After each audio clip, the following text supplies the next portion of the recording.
We already have 31 million refugees. Where are these Ukrainians heading? Half have gone to Poland. Hungary has taken in 116,000. 67,000 have gone to Slovakia, 45,000 to Romania, and 79,000 are in Moldova, Europe's poorest country. There are reports, by the way, Moldova, I'll talk about healthcare for even Europe's poorest country, Moldova, has guaranteed healthcare to all Ukrainian refugees. I'll talk about that in a second. There are reports that Ukrainians of color were attacked in Poland by far-right nationalists who demanded the Ukrainians go home. Polish police are warning citizens to ignore fake stories being spread that dark-skinned Ukrainians are committing crimes. 5 Polish men reportedly beat a group of non-white Ukrainian refugees, with one being taken to the hospital. Some of Ukrainian refugees include Africans, South Asian, and Middle Eastern students.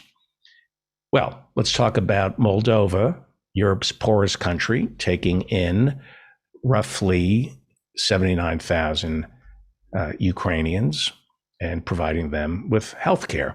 The European Union said today it is planning to provide all Ukrainian refugees the right to health care, housing, work, and clothes and medicine for at least a year without being forced to go through the tortuous procedure of filing for political asylum.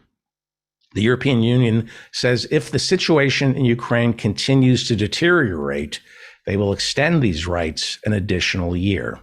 5 million refugees about to be absorbed into Europe if we can't get a ceasefire. They'll be given health care.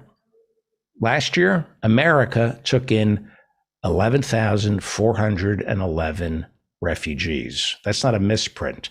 Last year, America, under Joe Biden, took in 11,411 refugees.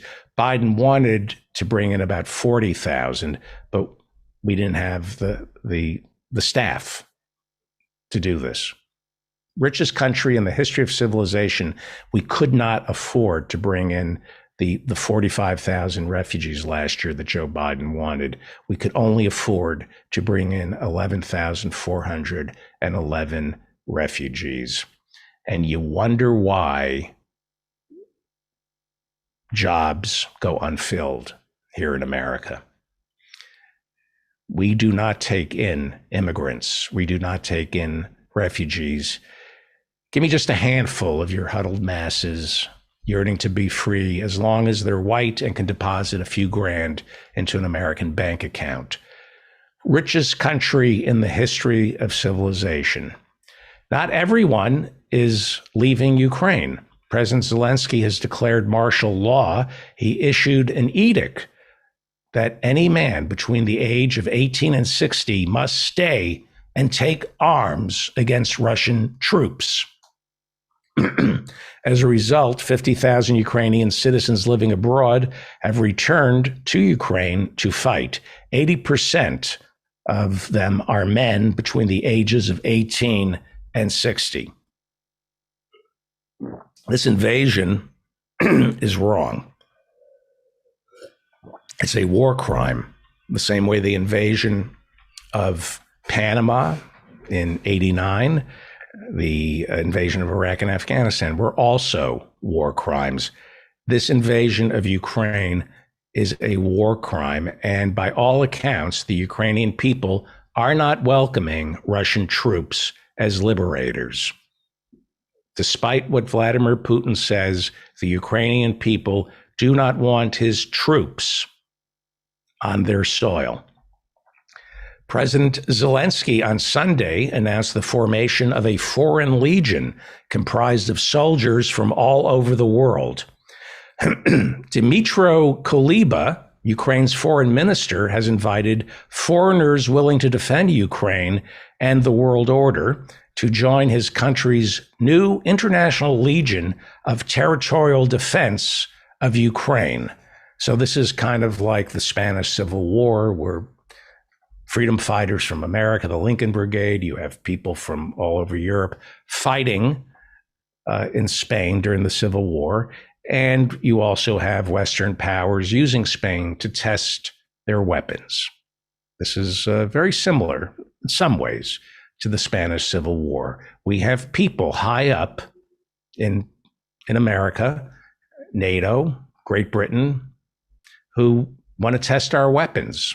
They're watching this war to see how the weapons are working, to see what Putin's got. The same way they sat back and watched the Spanish Civil War in the lead up to World War II. Reports from France indicate right-wing militia are heading over to Ukraine right now to join the Ukrainian resistance. That's interesting. There are also reports of some right-wing militia here in the United States encouraging its members to go fight alongside Ukrainian soldiers in order to pick up the necessary skills for America's impending civil war. This is very scary. You have right-wing white nationalists, separatists encouraging militia in America to go to Ukraine to fight on the side of the Ukrainians, pick up some skills that they will need back here in the United States. The idea of far-right militia going to fight on the side of Ukraine versus Vladimir Putin runs counter to the narrative that Vladimir Putin serves as a hero to white nationalists around the world. When you scratch underneath the skin of the Republican Party, they love Vladimir Putin, not just because he's giving them money, but also because he's a devout Christian who has cracked down on the LGBT community in Russia. And most importantly, he is the last bastion of white nationalism. He is seen as white and standing for the Slavic people who are also perceived as white.